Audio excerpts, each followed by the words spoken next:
Y con este video cerramos. Vamos a hacer un par de ejercicios, les comentaré sobre una que otra data interesante y damos por finalizado este curso. Este primer ejercicio es bastante sencillo. Si yo les preguntara, ¿cuál es el costo de adquirir unas acciones preferentes para financiar un proyecto de inversión? Este sería el rendimiento que van a exigir estos accionistas preferentes, asumiendo que el valor de mercado de las acciones es de 4.550 y que el dividendo que se va a mantener fijo es de $225. Este caso es realmente un despeje.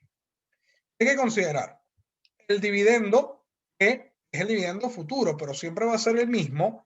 Se maneja que va a ser $225 anuales. Tenemos el valor presente, un vencimiento o un periodo que va a tender a perpetuidad. Claro, porque las acciones, a ver, no se vencen. Y lo que se pide es el rendimiento preferente. ¿Qué hay que hacer? Básicamente, tomar el valor del dividendo y dividirlo entre el valor presente. Este resultado, como es una tasa, se multiplica por 100 y listo. Este sería el costo de las acciones preferentes. Vamos con otro ejercicio un poco más elaborado cuando tenemos que evaluar acciones comunes. Supóngase que estamos en la Bolsa de Valores de Caracas y cotizan unas acciones de Mercantil Servicios Financieros por 2.185.000 bolívares. Los analistas financieros esperan o tienen expectativa de que dicho precio se eleve a 2.600.000 el próximo año y que además se va a pagar un dividendo en efectivo de 120.000 bolívares, que está sujeto a una tasa de crecimiento del 20% anual a perpetuidad. La pregunta es, ¿cuál es el rendimiento esperado de dicha acción o el costo de esta acción? Por los datos, y porque ya lo había comentado, estamos hablando de una acción común o una acción ordinaria, porque estamos considerando ahora esta tasa de crecimiento y estamos considerando un dividendo futuro que va a cambiar. Ahora, tienen que estar bien pendientes porque este ejercicio tiene una particularidad. Vamos a considerar los datos relevantes para efectos del cálculo. Tenemos un dividendo que no es el actual, ya es el dividendo dentro de un año, que es 120.000. Tenemos una tasa del 20% anual de crecimiento que se va a mantener y tenemos el valor presente. Hay que calcular el rendimiento. Ahora, ¿qué sucede? Que aquí hay un dato que no hace falta utilizar y está a propósito para generar confusión, que son los 2.600.000. Para efectos de valoración de la acción, a mí no me importa el precio futuro, porque se supone que el valor actual, según la teoría, se basa en el dividendo futuro. Entonces, ¿qué pasa? Que para efectos de cálculo, cuando yo voy a sustituir la información en las variables, me basta con este valor presente y de hecho me basta con este dividendo. No lo tengo que hacer crecer porque ya me lo dan, ya me están diciendo, mira, el dividendo del próximo año que va a ser en efectivo es de 120.000 bolívares. Entonces, basta con despejar esta R sub E de la fórmula. ¿Cómo se hace? Tomamos esta expresión y la pasamos multiplicando al otro lado de la ecuación. Y este factor va a ser igual a 120.000. ¿Qué hay que hacer? Hay que aplicar, en este caso, una propiedad distributiva donde tenemos, bueno, iba a plantearlo así, pero honestamente no es necesario. Puedo tomar este valor que está multiplicando y lo puedo pasar dividiendo para acá, como ven acá, y creo que va a salir más sencillo, claro. Y una vez que yo haga esta división, 120.000 entre 2.185.000, olviden lo que dije de la propiedad distributiva, no hay que complicarnos tanto, nos va a dar este valor que simplemente hay que sumarle este 0,2 porque si lo pasamos al otro lado, pasa sumando. Y ya tenemos el rendimiento. El rendimiento en este caso sería 25,49%. Es un número elevado considerando que es una acción común, tiene mayor riesgo y bueno, considerando el contexto de que es en bolívares en este caso. Perfecto. Ahora vamos a considerar el último caso. Aquí sí vamos a elaborar un poco más, que es cuando tenemos una acción común, pero el crecimiento no es estático, sino que es variable. Es decir, en vez de tener una sola G, tenemos varias tasas de crecimiento, que de hecho es un modelo más acorde a la realidad porque las acciones suben y bajan y es más fluctuante. ¿Qué sucede? Que nos mantenemos en un modelo cuyo supuesto es que el crecimiento es sostenido y no estamos considerando aquí variaciones, por ejemplo, si la tasa se reduce. Entonces, en este caso, hay que considerar que tenemos varios dividendos que están sujetos a varias tasas de crecimiento y hay que descontar estos dividendos utilizando esta tasa de rendimiento. Ahora bien, una de las preguntas más interesantes aquí que podemos plantear es el hecho de dónde viene o cómo se calcula, de dónde proviene esta G. Vamos a elaborar un poco más. Esta tasa de crecimiento, además, ya hemos visto cómo calcular la tasa de rendimiento. De hecho, les comento que en Finanzas 2 van a ver un modelo más especializado para calcular ese rendimiento de la acción común. Vamos a quedarnos con la tasa de crecimiento. Tenemos que pensar en el siguiente supuesto, que es cónsono con lo que hemos conversado. Fíjense, aquí dice, es razonable suponer que para incrementar las utilidades de manera sostenida en el tiempo, sobre todo cuando estamos comenzando en un negocio o empresa, esta empresa tiene que realizar inversiones. Y para poder empezar a hacer estos desembolsos, sin considerar, fíjense, sin considerar la emisión de deuda o de acciones, se tienen que retener las utilidades y se tienen que reinvertir. Como les comentaba, esto es lo más común cuando no hay fuentes de financiamiento externas y tenemos que acudir a nuestros propios recursos. Entonces, esta tasa de crecimiento se puede estimar de la siguiente forma. Hay que considerar dos elementos. Uno, la razón de retención, que va a ser el porcentaje de las ganancias que no se reparten como dividendos, sino que se van a mantener dentro de la empresa para invertir, y se tiene que multiplicar por el rendimiento histórico del patrimonio. Esto es un indicador de rentabilidad importantísimo, que es el Return Over Equity. El ROE lo que te dice es cuál ha sido el rendimiento del patrimonio de los accionistas históricamente hablando y cómo han contribuido, perdón, en la generación de utilidades. Entonces, desglosando la fórmula, podemos tomar, por ejemplo, la razón de retención, ¿cómo se calcula? Es un complemento. Se tiene que tomar 1, que sería el 100%, menos la razón de pago de dividendos. La lógica es la siguiente. Si hay una parte que se paga como dividendos a los accionistas, entonces lo que falta tiene que ser la razón de retención. Este es un dato que se les va a dar en el ejercicio para que puedan calcular esta razón de retención. Claro, este cálculo tiene su fórmula, pero no lo vamos a abarcar en este curso. Y el rendimiento histórico del patrimonio, que, ojo, no lo confundan con el rendimiento exigido por las acciones, es la utilidad neta entre el total del patrimonio.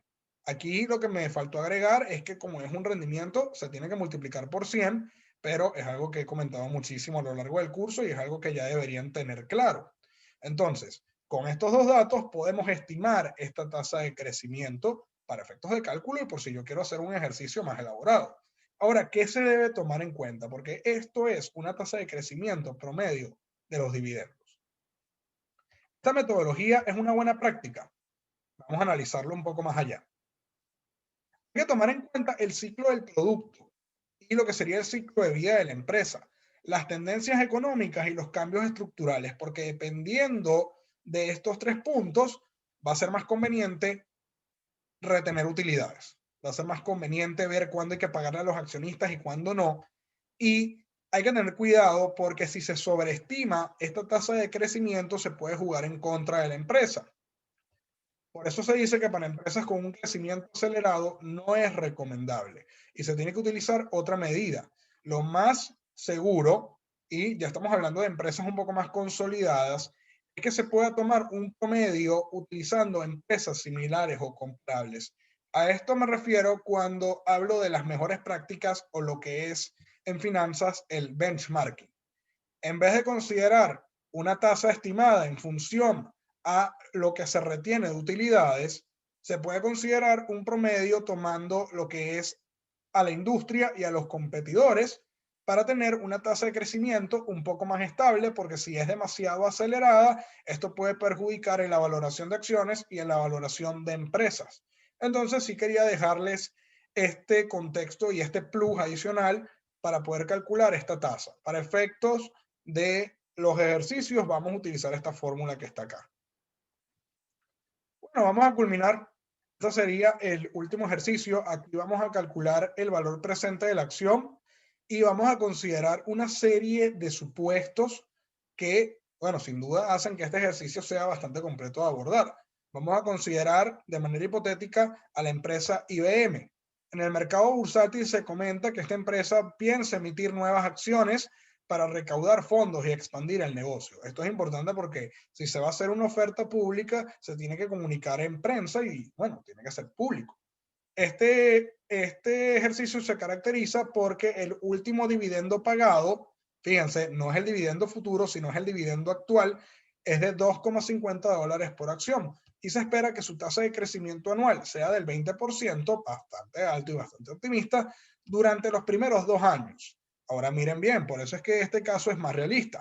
Se va a reducir el crecimiento a la mitad los 2 años siguientes y a partir del 5.º año en adelante va a disminuir aún más, ya que la empresa va a pagar el 75%, se espera mantener esa política así de dividendos, se va a pagar el 75% de las utilidades como dividendos a los accionistas, las cuales, vamos a decir, estas utilidades han rendido históricamente 16% anual. Ajá, pendiente porque aquí tenemos varios datos. Dada la información anterior, se le pregunta, ¿a qué precio estima usted que va a cotizar dicha acción o dichas acciones cuando se emitan en el mercado si el rendimiento exigido por las mismas se espera que sea del 7% anual? Entonces, ¿qué podemos ver? Aquí tenemos varias tasas y tenemos que identificar cada una para no confundirnos y para poder hacer una valoración adecuada. Este es el ejercicio más complejo que yo podría presentarles del tema de acciones y con este ejercicio pienso cerrar. Entonces, lo primero que hay que hacer es calcular los dividendos, pero hay que tomar en cuenta las tasas de crecimiento.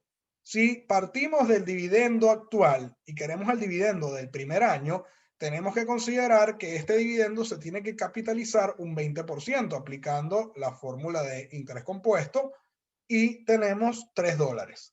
¿Qué podemos hacer? Si queremos el dividendo número 2, podemos hacer dos cosas. O tomamos el valor base y lo hacemos crecer 20%, pero esta vez 2 periodos porque es acumulativo, porque el ejercicio te lo dice, los primeros 2 años va a ser 20% y te da 360, o pueden hacer algo más práctico. Toman el 3 como valor base y lo multiplican por 1 más 20% elevado a la 1. Es lo mismo porque es el efecto acumulativo. Una vez que se tiene esto, para el dividendo 3 hay que considerar la reducción en la tasa de crecimiento y se va a reducir a la mitad. Esto no quiere decir que va a haber decrecimiento, sino que el crecimiento va a ser menos acelerado. Entonces, fíjense, si yo tomo el 3,6 como base, perdón, y lo hago crecer 10%, me da 3,96. Eso no quiere decir que se redujo el valor del dividendo, sino que creció a un ritmo más lento. Y para el dividendo 4, porque esto se va a mantener 2 años más, da 4,3560 tomando como base este valor. Y ya tenemos los dividendos. ¿Qué sucede? Que esto va a perpetuidad. Y hay que considerar ahora la tasa de crecimiento a perpetuidad, porque dice que a partir del 5.º año en adelante va a cambiar la política de dividendos y hay que considerar una nueva tasa de crecimiento con base en esta data. Ahora, ¿qué hay que hacer acá? Ahora hay que calcular la tasa de crecimiento de los dividendos, pero a perpetuidad. Entonces, ¿qué hay que hacer? Hay que calcular la razón de retención, porque es un elemento para calcular la tasa de crecimiento. Si a mí me dice, mira, el 75% se va a pagar como dividendo. Ok, eso significa que el remanente, el complemento, tiene que ser lo que se va a mantener en la empresa. Entonces es el 25%. Por eso se aplica esta fórmula. Sería 100% menos 75%. Ahora, con este dato y con el rendimiento histórico, que es el ROE, yo puedo calcular la tasa a perpetuidad. ¿Cómo lo hago? Tomo el 25%, que es este que está aquí, lo multiplico por 16%, que es el rendimiento del patrimonio histórico, y tenemos un crecimiento del 4%, que de hecho tiene sentido pensar así, porque ha crecido muchísimo. Pasó de 20% a 10 y de 10 pasó a 4% y se va a mantener estable. Por eso tenemos que ahora considerar un dividendo a perpetuidad del año 5 hasta el infinito y se hace la valoración como una renta perpetua creciente. Se toma el último valor, el último dividendo que calculamos, lo hacemos crecer considerando la tasa de crecimiento perpetua, que es esta, y dividimos entre el rendimiento exigido menos la tasa de crecimiento. Y tenemos un dividendo perpetuo de $151. Finalmente, vamos a calcular el valor presente de la acción. Aplicamos renta variable. Consideramos todos los dividendos, consideramos el efecto compuesto del descuento y fíjense algo particular que quiero resaltar acá. El periodo del último dividendo coincide con el último que teníamos estimado. Aquí no ponemos 5 porque se hace la valoración considerando la última data que teníamos proyectada, que era este dividendo en el periodo 4. Pendiente con esto, porque puede ser una concha de mango. Y este sería el valor presente estimado de la acción el día de hoy, $127,70. Para no solamente aplicar rendimientos, sino aquí les dejo un ejercicio de cálculo de valor presente. Bien, con esto ya estaríamos listos a nivel de ejercicios. Quiero cerrar con lo que son las tendencias actuales a nivel de inversiones. Hay dos tipos de acciones en el sentido de la perspectiva del inversionista. Va a depender del estilo de cada uno. Hay inversionistas que colocan su capital en lo que son las growth stocks y hay accionistas que colocan su capital y hacen valoraciones, lo que es el value investing. Entonces se habla de acciones de valor o value stocks. ¿Qué sucede? Va a depender de las preferencias de cada uno, pero para que vean cómo se está moviendo ahorita el mercado, si hablamos de acciones de crecimiento, son empresas que tienen oportunidades, valga la redundancia, oportunidades de inversión, no pagan dividendos porque están reinvirtiendo el flujo de caja, están reinvirtiendo las ganancias en el negocio y su acción se valora a través del valor de la firma, es decir, lo que sería el análisis fundamental o el valor de la empresa. A través de la información financiera se puede determinar el valor de esta acción. ¿Y qué esperan los inversionistas? Bueno, esperan, que la acción se pueda revalorizar en el mercado y puedan obtener ganancias de capital a largo plazo. Como ejemplo, tenemos más que todo las empresas tecnológicas o de entretenimiento. Está Amazon, Facebook, Netflix, Alphabet, que es donde está todo el tema de Google, Disney y Qualcomm.